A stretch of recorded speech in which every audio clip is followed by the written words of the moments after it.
De retour à question d'actualité, en France, la commission d'enquête parlementaire sur l'audiovisuel public, créée en octobre 2025, a auditionné 238 personnalités sur une période de 6 mois concernant la neutralité et le financement des médias publics. Dirigée par l'homme politique Charles Aloncle, elle a suscité la controverse, clôturant ses travaux le 27 avril dernier. Le vote, à savoir si celui-ci sera publié publiquement, se fera aujourd'hui, car celui-ci est encore confidentiel, bien sûr. Pour en parler, nous recevons Philippe Lorange, doctorant en philosophie à l'Université Paris-Sorbonne. Monsieur Lorange, bonjour et re-bienvenue à l'émission. Bonjour. Premièrement, qui est Charles Aloncle et pourquoi ce rapport suscite-t-il une telle polémique en France? Au Québec, on en a, j'ai l'impression, du moins, peu entendu parler, mais en France, ça brasse, là, non? Oui, bien, Charles Aloncle peut sembler venir un peu de nulle part. En fait, son parcours, c'est qu'il a déjà été dans des jeunesses des Républicains. Et depuis quelques années, il est sorti du parti, donc les Républicains, c'est la droite de gouvernement. Et maintenant, il fait partie il est plutôt dans l'UDR, donc c'est l'Union des droites. Donc, c'est le parti d'Éric Ciotti. Donc, je me souviens qu'Éric Ciotti, c'est celui qui est sorti des Républicains en 2024 pour dire maintenant, pour faire une union des droites, il ne faut pas toujours repousser le Rassemblement national et autres mouvances. Il faut viser une union des droites. Et donc, depuis cette scission, il a créé son parti, l'UDR. Et donc, Charles a donc s'inscrit dans cette droite, si on veut, qui est considérée comme plus identitaire et patriote, si on veut.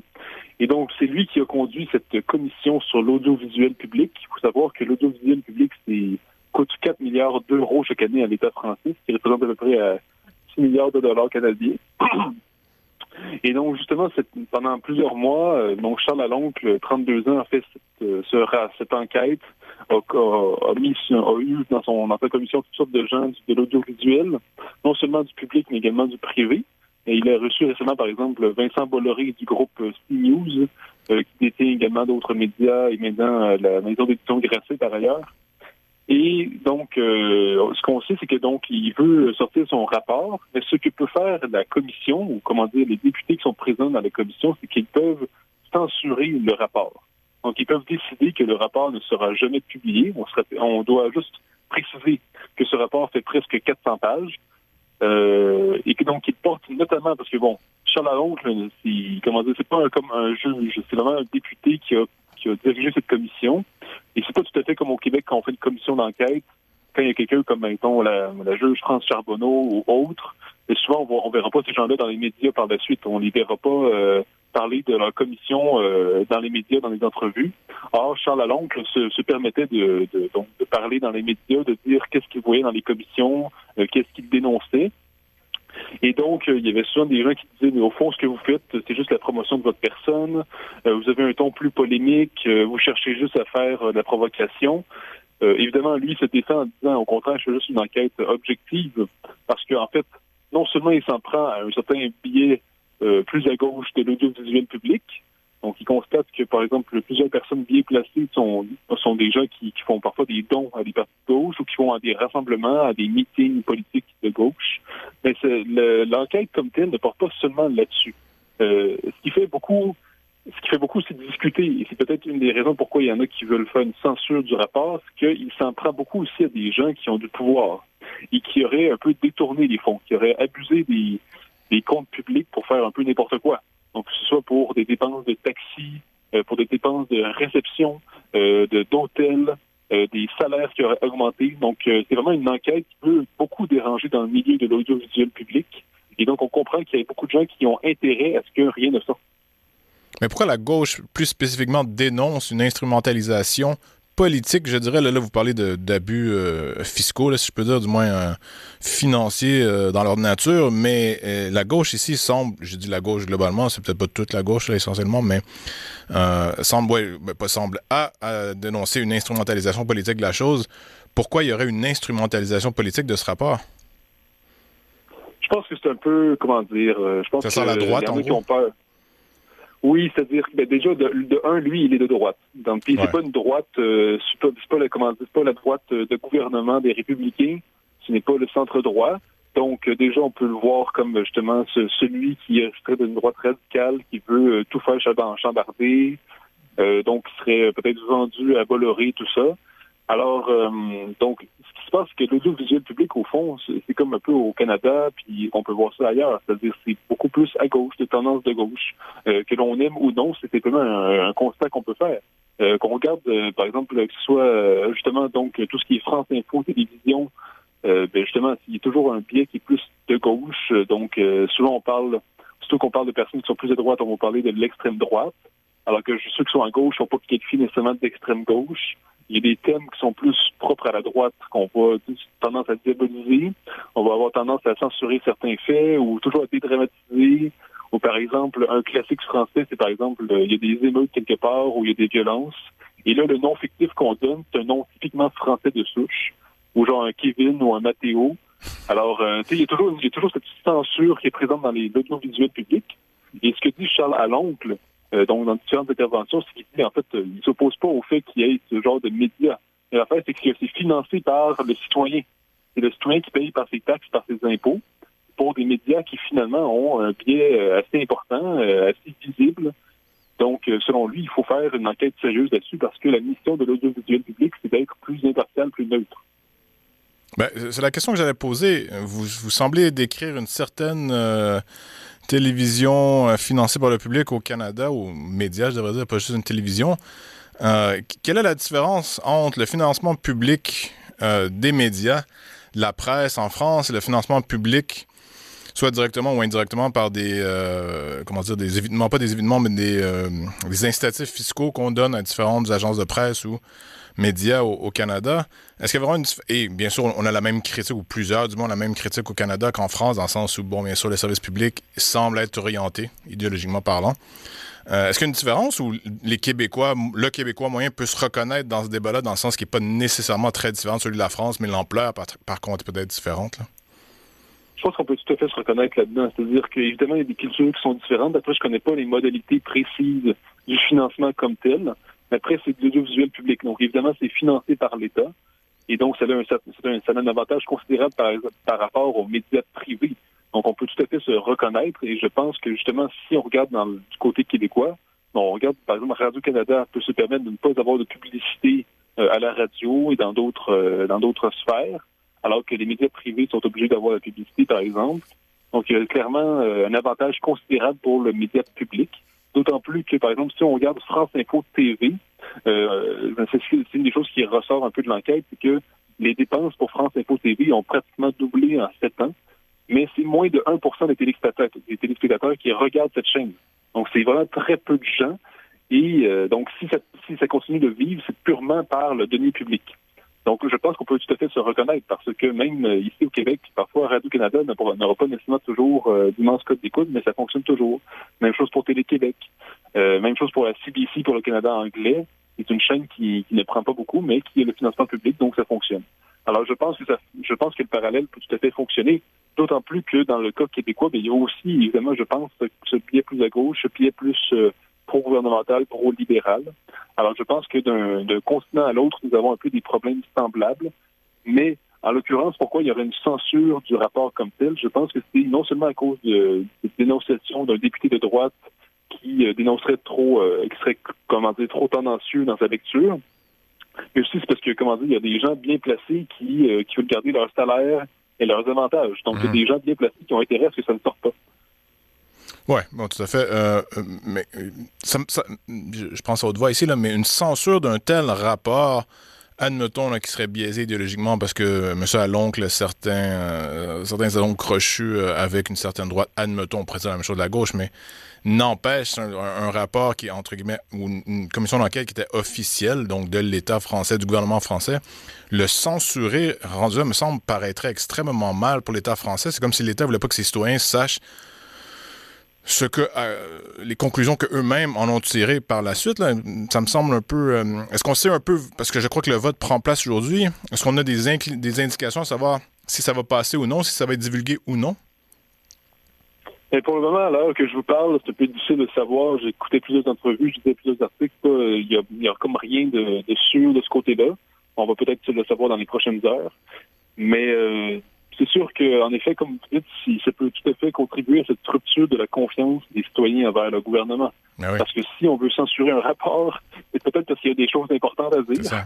Et il faut savoir aussi que c'est pas arrivé très, très souvent dans l'histoire de la Cinquième République. Donc la Cinquième République, comme on sait, qui s'est fondée dans les années 50. En fait, c'est arrivé juste 2 autres fois dans les 15 dernières années, en 2014, si je me souviens bien, en 2011. Et donc, ce qu'il faut savoir, c'est que quand un rapport est censuré, il est vraiment illégal pour tout un chacun, que ce soit des politiciens ou pour des médias, de faire fuiter le document d'une manière ou d'une autre. Donc, si le rapport est carrément détruit, on peut pas le faire fuiter d'une manière ou d'une autre, même si, bon, en ce moment, il y a toutes sortes de médias qui sont en train de faire fuiter des informations, mais c'est carrément, en fait, c'est vraiment illégal. Tu peux avoir des poursuites, tu peux avoir des contraventions importantes. Donc, oui, en effet, je pense que si il y a une censure, ça peut juste contribuer à cette rupture entre les citoyens et le gouvernement. Mais après, pas nécessairement, il va pas nécessairement avoir des émeutes parce que je pense qu'il y a une véritable entreprise de censure qui se fait depuis des années. Et il n'y a pas nécessairement une réaction si importante. On rappelle qu'il n'y a pas si longtemps, c'est la chaîne C8, par exemple, qui était quand même une chaîne importante. Ah oui, qui est fermée. Carrément. Ouais. En fait, on l'a pas fait. On n'a pas dit directement on la ferme, mais on a coupé tout financement et tout ça. Donc, on s'est arrangé pour que ça ferme tout de suite. Donc, je veux dire, on a fermé une chaîne. C'est la chaîne de Cyril Hanouna, ça, non? Pardon? C'est la chaîne de Cyril Hanouna, ou du moins son émission cartonnait. Oui, exactement. Cyril Hanouna, qui est quand même une personnalité connue. Donc, c'est la chaîne où il était dessus, puis il fallait fermer. Il y en a plusieurs qui voudraient fermer CNews, donc la fameuse chaîne de télé où on retrouve Christine Kelly, Mathieu Bocoté, où il y avait Éric Zemmour auparavant. Et donc, oui, je pense qu'il y a une véritable tentation de la censure en France, qui n'est plus juste une petite tentation, c'est-à-dire qu'elle est c'est réellement présent maintenant. On censure carrément des médias. Et ce qu'il faut savoir aussi, tout à l'heure on parlait de parallèle. Il faut savoir qu'au Canada et au Québec, la liberté d'expression est beaucoup plus garantie, même si c'est sûrement de moins en moins vrai avec les nouvelles lois fédérales. Mais en France, c'est beaucoup moins le cas. En France, les choses sont beaucoup plus contrôlées. Il faut s'arranger, par exemple, que pendant une élection, il y ait un équilibre du panel sur chaque émission, sur chaque chaîne. Par exemple, même CNews, qui est considéré comme plus à droite, plus identitaire, il faut que tu t'assures d'avoir des gens de centre et de gauche et d'avoir d'autres panélistes pour garder un équilibre des points de vue. Donc, on exige ce genre de choses, toujours un équilibre idéologique, alors que, justement, pour l'audiovisuel public, il y a toujours un peu son biais à gauche. On ne lui demande pas d'avoir nécessairement un équilibre des points de vue. Je crois qu'il chronomètre même à la seconde près, en fait, le temps de parole des différents camps politiques en campagne électorale en ondes, je veux dire, au sein des différentes émissions. C'est chronométré à la seconde près. Donc, c'est assez strict, là, en effet. Apparemment, en fait, je voulais dans vos notes que vous m'avez envoyées, vous me dites que il y a des gens qui ont été... Et là, on comprend que ça découle du rapport, du moins ce que fuité, je devrais dire. Et on affirme que des gens qui auraient été victimes d'agressions se seraient fait acheter leur silence. Pouvez-vous spécifier un peu qu'est-ce que ça voulait dire, tout ça? C'est ce qu'affirme Charles Aloncle. Donc, je ne sais plus si c'est dans une entrevue ou dans un article, mais il disait, par exemple, des victimes d'agressions. Donc, on sait que des victimes d'agressions, il y en a pour toutes sortes de raisons. Mais évidemment, on sait qu'il y en a qui peuvent être agressés par des personnes d'origine immigrante. Et donc, souvent, ces personnes-là, ce qu'explique Charles Aloncle, c'est qu'on aurait acheté leur silence. Donc, on leur aurait dit, finalement, ça passe assez mal. C'est plutôt mal vu de dire que donc les migrants seraient dangereux ou seraient des agresseurs. Alors, finalement, on préfère que tu te taises sur le sujet. Donc, on aurait avoué ce genre de choses à Charles Aloncle, comme quoi on aurait on aurait carrément acheté le silence de certaines personnes pour ne pas, justement, briser cette image du vivre ensemble, de la diversité heureuse. Et donc, on comprend pourquoi ce rapport peut vraiment poser controverse, en fait. C'est-à-dire que non seulement on parle de dépenses et de gabegie financière, mais également, on vient briser vraiment un cadre de pensée du vivre ensemble. Puis si on comprend, si on finit par découvrir des personnes, à trouver les noms des personnes qui auraient acheté le silence des victimes d'agression, ça pourrait aller quand même très loin. Mais quand on dit acheter, là, on dit verser une somme d'argent en échange de leur silence, ou on dit acheter dans le sens on va vous donner ceci ou cela ou tel poste ou peut-être même tel ou tel avantage en échange, ne vous plaignez pas, ne dites rien, ou on parle de quoi exactement en termes d'acheter? Hein? Moi, de ce que j'ai lu et entendu, il n'est pas précisé comme tel. Ah, ouais. Parce que le rapport n'est pas public, on ne sait même pas s'il va être censuré ou non. Donc, il ne dit pas tout ce qu'on lui a dit pour le moment. D'autant plus que dans le rapport, peut-être qu'il ne précise pas nécessairement ce qu'on lui a dit. Parce que là, peut-être qu'on entrerait dans un côté plus judiciaire, il faudrait plus de preuves. Mais c'est-à-dire, il n'y a pas nécessairement précisé, du moins de ce que j'ai lu, de ce que j'ai entendu, il n'a pas nécessairement précisé, mais il dit qu'il y aurait des personnes qui l'auraient rejoint pour dire qu'on aurait tenté, ou plutôt on aurait acheté leur silence pour qu'ils ne parlent pas des agressions qu'elles auraient vécues de la part de personnes migrantes. Là, c'est très spéculatif, mais à votre avis, hein, admettons que le rapport est publié dans son entièreté, sans censure, quelle est la conséquence ou les conséquences possibles de la publication de ce rapport? Est-ce qu'il est si explosif que ça, dans le sens où ça pourrait mener à, j'allais dire, une crise politique, ou du moins un débat de société profond, là, pour le dire gentiment, ou ça risque d'être publié et en gros, c'est un peu un pétard mouillé, dans le sens où ça ne fera pas grand-chose? Je pense pas que ce serait un pétard mouillé, mais après, c'est pas nécessairement le déclencheur d'une révolution non plus. Non. Mais je pense que ce serait assez marquant dans les consciences, parce que là, si on vient chiffrer à quel point, regardez si on regarde des chiffres, par exemple. Les coûts des réceptions, je l'ai évoqué au début, les coûts des réceptions ont quintuplé en 2 ans. Donc, on est passé de 700 000 € en 2022 à 3,2 millions en 2024. Même chose pour les dépenses de taxi des employés. C'est une hausse de 80 %. Donc, les Français payent plus de 10 000 € de taxi par jour pour les employés médiatiques. Par jour? Oui, par jour. Et là, si on regarde, par exemple, taxi de Lyon à Paris tous les jours, c'est quoi? C'est ça. On ne sait pas trop, mais regardez, Élise Lucet, qui est connue, quand même une femme connue en France pour son émission Cache Investigation, qui est un peu l'enquête française. Ouais.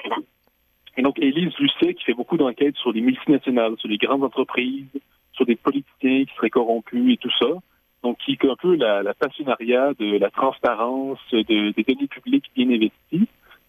En fait, quand on lui pose des questions sur son propre salaire et sur sa propre entreprise à laquelle elle fait partie, ben là, tout à coup, la transparence fait moins partie de sa culture. Donc, je pense que ça peut être vraiment explosif parce que cette classe médiatique, c'est une classe qui a quand même beaucoup de pouvoir.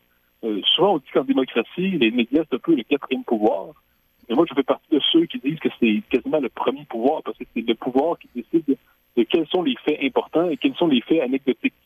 Donc, c'est quand même un pouvoir considérable en démocratie que de décider, qu'est-ce qui passe dans les consciences et qu'est-ce qui ne passe pas.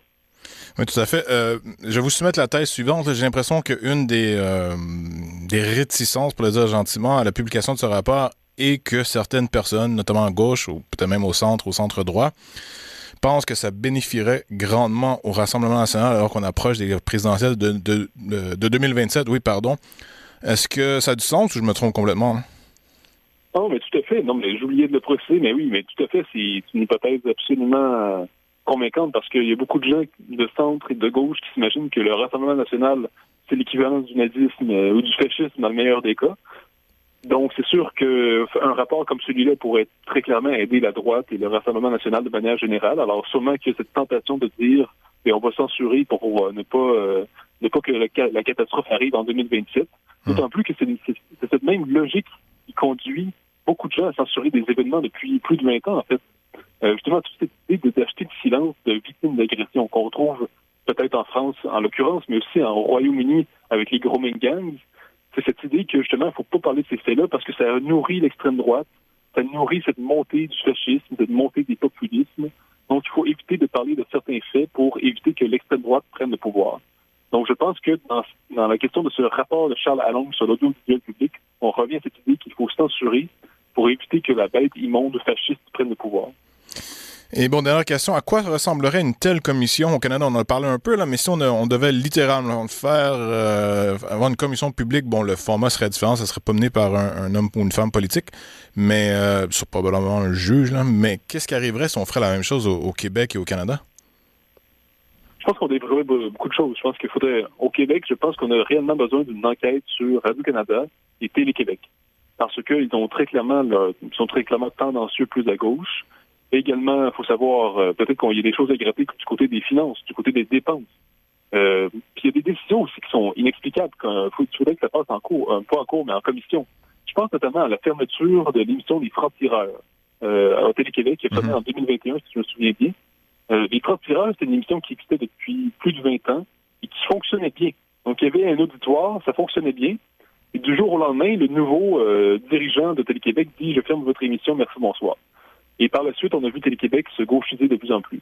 Mais de ce moment-là, je pense qu'il y a lieu de se poser des questions. Puis on le voit également à la radio de Radio-Canada. Moi, je dis souvent, c'est un peu l'avant-garde de la décadence, hein, c'est-à-dire toujours la même clique de Marie-Louise Arsenault, qui va toujours dire « faut pas faire d'enfants », il faut toujours répéter toutes les nouveautés féministes, néo-féministes, transgenres et tout ça. Donc, on est devant une petite clique d'amis qui font toujours constamment leur propagande grossière. Alors, je pense que c'est très clairement lieu de faire une enquête sur Radio-Canada et Télé-Québec. Ben, écoutez, je vais dépasser un peu ici. Je vais nous donner peut-être 2 minutes de plus, mais je vais vous soumettre, encore une fois, là, ma thèse ici, c'est qu'on est dans la stratégie Gramscienne, ou dans le sens de la technique Gramscienne, appelez ça comme vous voulez, mais c'est pas que les médias, là. Qu'on le veuille ou non, là, si on se met dans le contexte d'un affrontement culturel gauche-droite, la gauche a gagné dans le sens qu'elle a réussi à investir toutes les institutions, notamment les médias, mais pas que. Là. Donc, on pourrait parler des médias, mais ce n'est que le début, j'ai envie de dire, si on rentre dans cette logique-là. Après, peut-être d'autres gens vont voir la chose différemment, mais ça me semble ici être essentiellement le cœur du débat. Là. Non, je suis tout à fait d'accord. Il y a une bataille culturelle beaucoup plus globale qui touche aussi les universités, oui. les cégeps, la fonction publique, les écoles, puis on pourrait nommer toutes sortes d'autres choses. C'est-à-dire que, oui, c'est ça. C'est-à-dire qu'il y a une minorité, donc la minorité comme justement plus woke, urbaine, bobo, anywhere, on peut les nommer comme on veut, qui a donc ce qui s'est accaparé donc un peu tout, que ce soit les grands médias à l'université, donc on peut les renommer. Et donc, justement, elle a tout pris, elle a tout gagné, mais en même temps, elle peut reculer. Je pense qu'en l'occurrence, à notre époque qu'on est en train de vivre, elle peut connaître le tout entier qui recule. Aux États-Unis, Trump mène cette bataille culturelle. Après, on peut dénoncer les méthodes, peut-être la brutalité également. Mais par exemple, quand on regarde, je dirais Donald Trump qui dit « Je vais définancer les universités si vous vous décochisez pas un petit peu », je pense que c'est quand même une idée qui est quand même pas si mal.